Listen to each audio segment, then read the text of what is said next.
안녕하세요. 저는 최근 이혼을 하고 혼자서 딸아이를 키우고 있는 여자입니다. 왜 그런 말이 있잖아요. 결혼은 미친 짓이다. 저도 5년이라는 짧은 시간 동안 결혼 생활을 해봤는데 결혼은 정말 미친 짓이 맞는 것 같아요. 사랑해서 결혼한다는데 막상 결혼해서 살아보니 결코 결혼은 사랑 하나만으로는 안 되는 것이었어요. 저도 한땐 사랑을 해서 결혼을 했지만 지금 생각해보니 왜 그랬는지 모르겠네요. 상대방의 본심은 알아채지 못하고 사랑한다는 달콤한 말에 속아서 바보 같은 짓을 해버렸어요. 달콤한 사탕과 초콜릿의 유통기한이 있듯이 사랑에도 유통기한이 있는 건데 말이에요. 우리 결혼하자. 나는 정말 너밖에 없어. 내 인생 마지막 여자는 김지연 너야. 나도 내 인생의 남자는 이주성 너 하나뿐이야. 우리 결혼하면 진짜 잘 살자. 나 닮은 딸 하나, 너 닮은 아들 하나 낳고 말이야. 당연하지. 내가 너 손에 물 한 방울 안 묻히게 해줄게. 진짜야. 지키지도 못할 약속은 하지도 마. 드라마만 봐도 그런 말 해놓고 결혼하면 다 손에 물 묻히더라. 나는 진짜야. 너 손에 물 하나도 안 묻히게 할 거야. 진짜지? 약속했다? 그때는 몰랐겠죠. 어떤 앞날이 저를 기다리고 있을지 말이에요. 저희 집안은 나름 가진 재산이 있었고 부모님 직업도 좋아서 잘 살았었어요. 저희 아버지께서 이름만 대면 다 아는 대기업의 임원진으로 일하고 있었는데 인품이 좋으신 분이라 인간관계도 좋으셔서 주변의 발이 굉장히 넓으셨어요. 제가 한 번은 남자한테 크게 대인 적이 있어서 다시는 남자 안 만나겠다고 선언한 적이 있었거든요. 자식이라고는 고작 저 하나밖에 없는데 제가 결혼을 안 하겠다고 버티고 있으니 아버지 입장에서는 얼마나 답답하시겠어요. 주변 친구들처럼 자신도 딸을 닮은 귀여운 손주들이 보고 싶은데 말이에요. 김지연, 너 진짜 결혼 안 할 거야? 남자가 걔 하나만 있는 것도 아니고 세상에 괜찮은 남자들이 얼마나 많은데 그런 애 때문에 혼자 저러고 있어? 몰라. 결혼 왜 해야 하는데. 어차피 남자는 다 똑같아. 나쁜 자식 내가 얼마나 잘해줬는데 다른 사람도 아니고 내 친구랑 바람이 나. 진짜 결혼 안 한다고 했다? 저번에 너가 잘생겼다고 소개해달라고 했던 남자 이번에 큰맘 먹고 너한테 소개시켜주려고 했는데 아쉽네. 이사장 딸이나 소개시켜줘야겠다. 뭐? 아빠가 저번에 보여준 잘생긴 남자? 그 연예인 뺨치는 외모? 아빠 진짜 나한테 그 남자 소개시켜줄 거야? 장난치는 거 아니지? 너 결혼 안 할 거라며?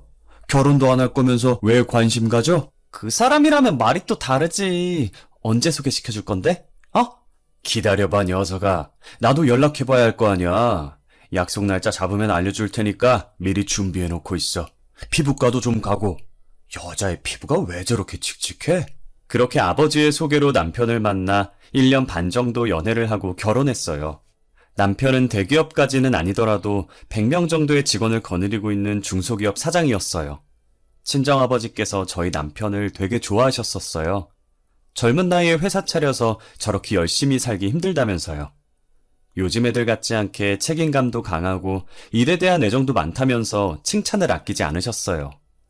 돈 잘 번다고 펑펑 쓰지 않고 돈 관리도 잘했는지 차곡차곡 저축해서 저희 신혼집으로 4층짜리 전원주택을 해왔더라고요. 평소 자기관리 철저하고 꼼꼼한 건 알았지만 이렇게 돈 관리까지 철저할 줄은 몰랐어요.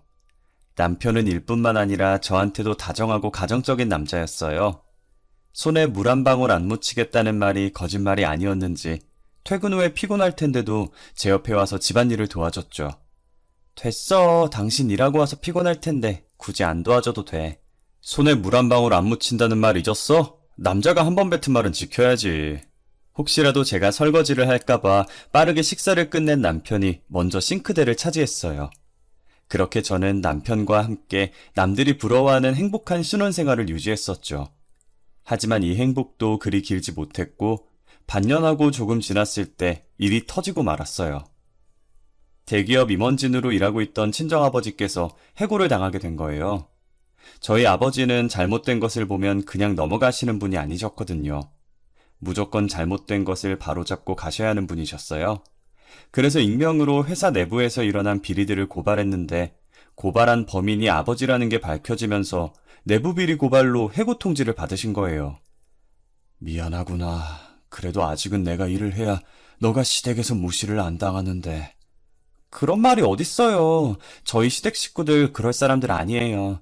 시부모님도 남편도 저한테 얼마나 잘해주시는데요. 그리고 아버지가 잘못한 일 아니잖아요. 아버지께서는 혹시나 자신 때문에 제가 시댁의 미움을 받을까 걱정하셨어요. 저희 시댁 식구들이 워낙 저를 잘 챙겨주셔서 저는 그런 걱정은 하지도 말라고 했어요. 하지만 시댁은 저라는 사람을 사랑한 게 아니라 저희 집안의 배경을 사랑했었나 봐요. 친정아버지께서 비리고발로 해고당하신 걸 아시고부터 저를 대하는 태도가 완전히 달랐어요. 한없이 다정하고 저밖에 모르던 남편은 저희 집안과 저를 무시하기 시작했고 친정은 이제 없다고 앞으로 시댁에만 효도를 하라고 하더라고요. 당신은 어째 제대로 하는 게 하나도 없어? 장인어른을 닮아서 그런가 융통성도 없고 눈치도 없고. 우리 아빠가 뭘 그렇게 잘못했는데? 아빠는 잘못된 걸 바로잡으려고 한 죄밖에 없어. 대기업 임원진이라도 결국은 남의 지갑에서 나오는 돈 받으면서 사는 월급쟁이일 텐데 그냥 입 닫고 계시면 될 걸 왜 굳이 나서서 일을 이렇게 만드시는지. 너 말을 왜 그렇게 해? 당신은 얼마나 떳떳한데. 솔직히 비리 없는 회사가 어딨어? 그리고 당신 회사에도 비리가 있을지 어떻게 알아? 됐고 이제부터 처가에 해다 바친 거 다 끊을 거니까 그렇게 알아. 너도 앞으로는 우리 집만 신경 쓰라고.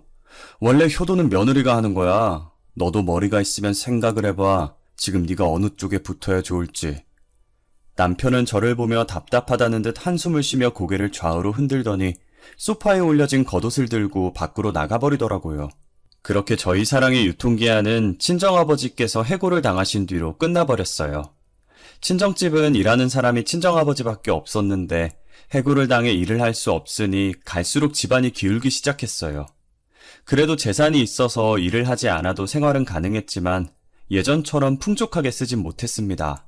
와중에 저는 임신을 하게 되어 제 몸 챙기느라 친정에 신경을 쓰지 못했어요. 시댁 식구들 중 저의 임신 소식을 반기는 이는 아무도 없었어요.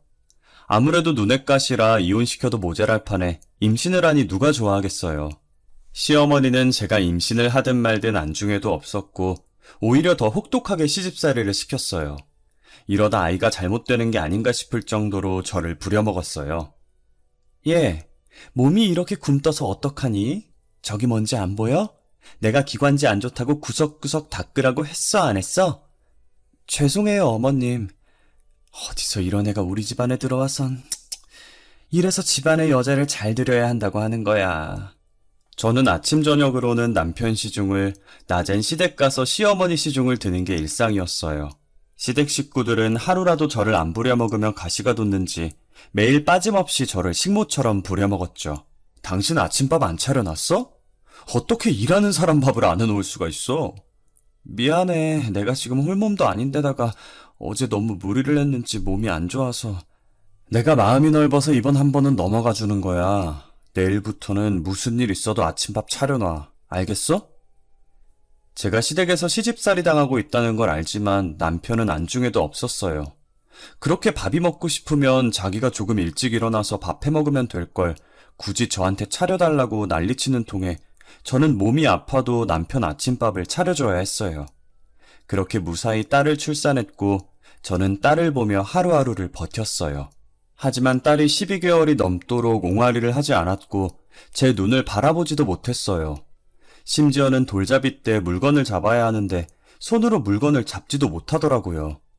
저는 그런 모습을 보고 걱정되는 마음에 아이를 데리고 소아전문병원으로 향했어요. 어머님, 아이가 아무래도 유아자폐증을 앓고 있는 것 같네요. 그래도 아직 어려서 약물 치료하다 보면 여기서 더 악화되지는 않으니 너무 상심하지는 마세요. 저희 아이 평생 이렇게 살아야 하는 건 아니죠? 태어난 지 이제 겨우 1년밖에 안 됐어요. 저 딸아이와 하고 싶은 게 너무 많아요, 선생님. 자폐증은 완치가 없어요. 제가 확답을 드릴 수는 없지만 약물 치료도 하고 어머님이 집에서 아이를 잘 지켜봐 주시면 분명히 좋은 소식 들으실 수 있을 거예요. 저는 저희 딸이 자폐아라는 판정을 받고 집에서 얼마나 울었는지 몰라요. 뱃속에 있을 때 제대로 태교를 하지 않아서 그런 거라며 제 탓도 많이 했어요. 남편도 아이가 자폐아라는 걸 알고 전부 제 탓이라고 하더라고요. 뭐? 다이가 자폐아라고? 그러게 뱃속에 있을 때 애한테 신경을 써야지 뭐 한 거야.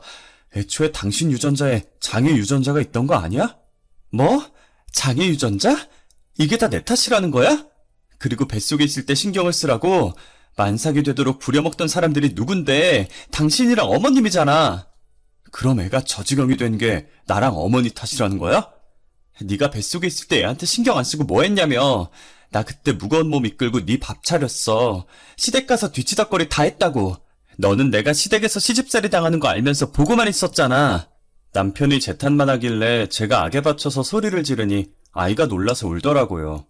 저는 아이를 안아들고 같이 울었고 남편은 지긋지긋하다면서 집을 나가버렸어요. 나가버린 남편은 결국 집에 들어오지 않았고 저와 딸은 울다 지쳐서 잠이 들었어요. 그 뒤로도 3년 동안이나 시댁 가정부 노릇을 했고 딸아이는 유아치료를 받고 있었어요. 저 혼자서 아이를 키우다시피 했었는데 어느 날부터인가 시댁에 갔다 온 날 저녁마다 안방 침대에 여자 머리카락이 떨어져 있는 거예요. 처음엔 제 머리도 길고 떨어져 있는 머리도 길어서 당연히 제 거라고 생각했고 그리 심각하게 받아들이지 않았었어요. 그런데 이게 며칠 동안 반복되니 불안한 마음이 들긴 했지만 애써 모른 척 했어요. 저와 결혼도 했고 딸까지 키우고 있는데 설마 안방까지 여자를 데리고 와서 바람필 거라는 생각을 하지 않았고 만약 만났더라도 잠깐 즐기는 여자겠지 생각하며 불안한 마음을 달랬습니다. 혹시라도 남편 옷에 붙어있던 건데 남편이 겉옷을 벗다가 떨어뜨린 걸 수도 있잖아요. 하루 종일 시댁에 붙어있어서 머리카락 떨어질 일이 없는데 요즘 따라 머리카락이 왜 이렇게 많이 떨어져 있지? 당신 혹시 집에 여자 데리고 온 적 있어? 그게 무슨 소리야. 당신 머리카락이겠지. 쓸데없는 소리 할 시간에 나한테 내조나 잘해. 요즘 밥이 왜 이렇게 부실해? 내가 주는 생활비 제대로 쓰고 있긴 한 거야? 생활비 겨우 50만 원 주면서 뭘 바라는 거야. 공과금 내고 나면 얼마 남지도 않는 것 쪽에서 이만큼 해준 거면 잘하는 거지. 저는 혹시나 하는 마음에 살짝 떠봤는데 남편은 쓸데없는 소리 하지 말고 내조나 잘하라면서 제게 내조만 요구하더라고요. 그때까지만 해도 제가 딸 잘 키우고 시댁에만 잘하면 남편이 다시 제게 돌아와 가정을 지킬 수 있을 줄 알았어요. 하지만 머리카락은 계속 떨어져 있었고 저는 남편 몰래 안방에 소형 CCTV를 설치했어요. 남편이 잘 때 몰래 녹화된 영상을 확인했더니 역시나 예상대로 여자를 안방에 들였더라고요. 남편은 제가 영원히 모를 줄 알고 3년 동안이나 계속 여자를 들인 것이었어요. 그 여자는 마치 저 보란 듯이 안주인처럼 행동을 하면서 침실에 일부러 머리카락을 떨어뜨리고 있더라고요. 자기야, 얼른 와. 여자 기다리게 하는 거 아니다. 조금만 기다려봐. 내가 며칠 전에 아주 기가 막힌 와인을 사왔단 말이야. 와인? 안 그래도 와인 먹고 싶었는데 잘 됐다. 와인에 어울리는 옷으로 갈아입어 볼까? 머리도 좀 빗고 간만에 친구들한테 자랑 좀 해야겠어. 여자는 한두 번이 아닌 듯 자연스럽게 제 옷장을 뒤져서 옷을 갈아입었고 제 화장대에 있던 빗으로 자신의 머리를 빗더니 떨어진 머리카락들을 치우지도 않았어요. 저는 이대로 두면 안 되겠다는 생각에 시어머니를 찾아갔어요. 어머님, 그이가 아무래도 바람을 피우고 있는 것 같아요. 뭐? 바람? 너 증거는 가지고 그런 말 하는 거야? 증거도 없이 우리 아들 바람 핀다고 몰아가면 안 되는 거 아니니? 제가 증거도 없이 어머니께 찾아왔겠어요? 여기요. 이 영상이 그 증거예요. 아니, 너가 얼마나 내조를 못했으면 우리 아들이 딴 맘을 가져. 너가 매력이 있으면 내 아들이 딴 여자한테 눈길이나 줬겠어? 하여간 며느리 하나 잘못 들여가지고. 이걸 보시고도 제 탓을 하시는 거예요? 잘못은 어머님 아들이 했는데요? 너 이거 네 시아비한테는 절대 말하지 마. 알겠지? 내가 어떻게든 아들 설득해 볼 테니까 넌 그냥 입 다물고 있어. 네 시아버지 알면 너 죽고 나 죽는 거야. 알겠어? 시어머니는 어떻게든 자기가 설득해 보겠으니 시아버지께는 입도 뻥끗하지 말라고 제게 신신당부를 하시더라고요. 저희 시아버지께서 고위공무원이라서 매사에 엄청 엄격하시거든요. 아마 이 사실을 아시면 남편은 그대로 집에서 쫓겨나야 할 거예요. 저는 남편을 되돌릴 수 있다며 호언장담하시던 시어머니만 믿고 있었는데 그날 이후로도 남편은 쭉 그 여자를 만나고 있었어요. 바뀐 게 없었죠. 심지어 그 관계는 1년 동안이나 지속되었습니다. 아마 시어머니가 남편에게 제가 불륜 사실을 알고 있다고 말하셨을 텐데도 아랑곳하지 않고 여자랑 노느라고 집에 늦게 들어오더라고요. 이 늦은 시간까지 말도 없이 어디 갔다 오는 길이야? 내가 어디 가는지 너한테 일일이 보고해야 돼? 나 피곤해. 너 아니어도 피곤할 일 많으니까 시비 걸지 마. 어디 갔다 온 건지 물은 게 시비야? 도대체 어떤 부분이 시비인 건데? 말꼬리 그만 물어. 남자 하는 일에 여자가 끼어드는 거 아니니까. 지금이 조선시대야? 아내로서 물어볼 수도 있는 거 아니야? 내가 아까 피곤하다고 했지. 참견 좀 하지 마. 네가 아내라고 내 일거수일투족 다 알아야 되는 거 아니잖아. 내일 본가에서 김장한다며? 난 신경 쓰지 말고 네 할 일이나 챙겨. 남편은 제가 어디 갔다 왔냐고 물을 때마다 여자는 남자가 하는 일에 끼어드는 거 아니라며 저를 시댁 가정부 정도로만 생각하고 아내라고 생각하지 않는 것 같았어요. 제가 이런 취급을 받으면서까지 남편이랑 살아야 할까 고민을 많이 했어요. 솔직히 친정아버지께서 일만 안 한다 뿐이지 재산은 많으시거든요. 저 혼자 아이 키울 수 있게 지원도 아끼지 않으실 뿐이고요. 저는 그날 몇 시간 고민 끝에 남편과 이혼을 해야겠다는 결론을 냈고 그 여자의 흔적을 하나둘씩 모아서 이혼 소송할 준비를 시작했습니다. 그러기 위해선 그 여자에 대한 정보가 필요했고 몰래 뒷조사를 했어요. 그 여자는 남편의 비서였고 그 여자 명의의 계좌로 돈이 빠지고 있더라고요. 이 여자 이거 뒤가 굉장히 구리더만요. 뭐 한다고 매달 2억씩이나 빼돌렸을까. 이거 이체 내역 알 수 있는 방법은 없어요? 잠깐만 기다려보시죠. 이거 죄다 술집뿐인데요? 근데 여기에 찍힌 통장만 2억이지 이런 사람들 보면 다른 쪽으로도 돈 빼돌렸을 겁니다. 알아낼 수 있는 방법 없나요? 본인 통장으로 찍힌 게 아니면 저도 어떻게 찾아낼 방법이 없어요. 한 가지 방법이 있긴 한데 그게 뭔데요? 국세청에 신고해서 세무조사 들어가게 하는 방법밖에 없어요. 그 여자가 빼돌린 돈의 출처가 뭔지 자세히 알아보니 남편의 회사 자금이었던 거예요. 똑같은 계좌에 매달 2억씩 보내면서 경비 처리를 했고 그 돈으로 술집을 드나들며 남편 몰래 돈을 펑펑 쓰고 있었어요.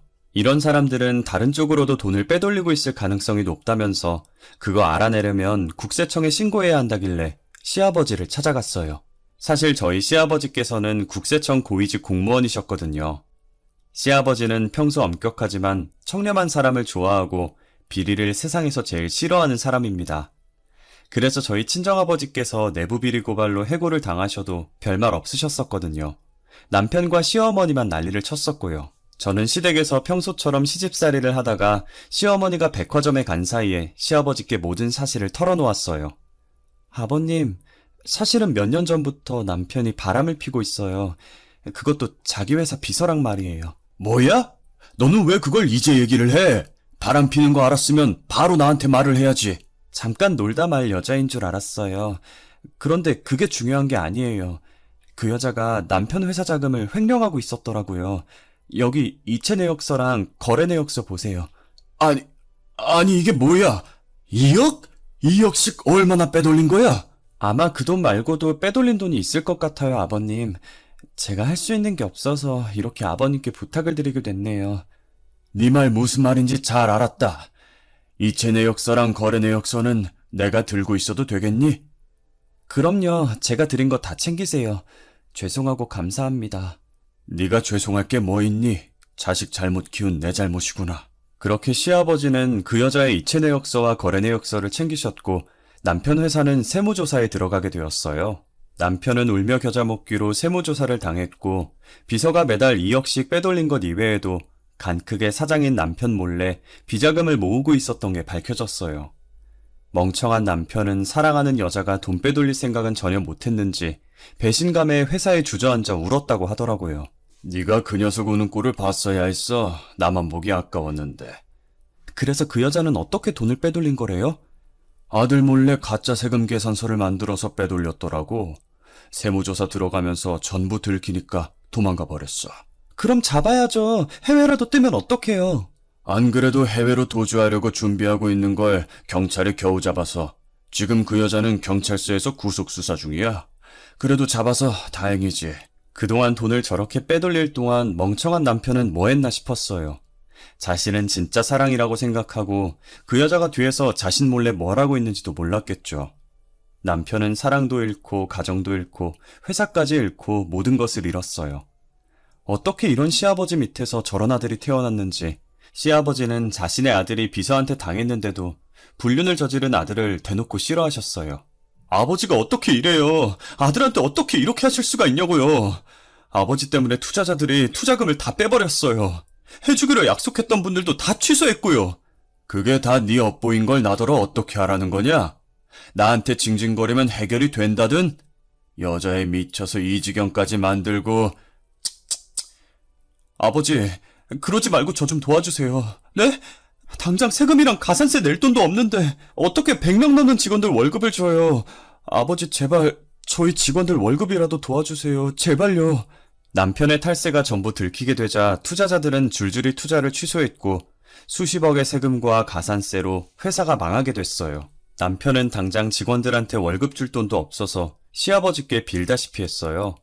시아버지는 그런 남편을 보더니 서랍에서 종이를 꺼내면서 남편 면전에 던지시더라고요.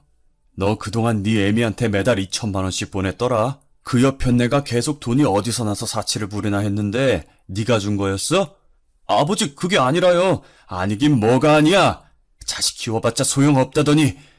시아버지는 씩씩거리며 남편에게 뺨을 때리려고 손을 들었다가 딱 마침 집 안으로 들어오고 있던 시어머니에게 달려가 그대로 뺨을 내리쳤어요. 순식간에 벌어진 일이라 저는 말리지도 못한 채 너무 놀라서 입을 막았어요. 이것들이 쌍으로 나를 속여? 아들놈 바람피는 것도 눈 감아주더니 매달 2천만 원씩이나 받아?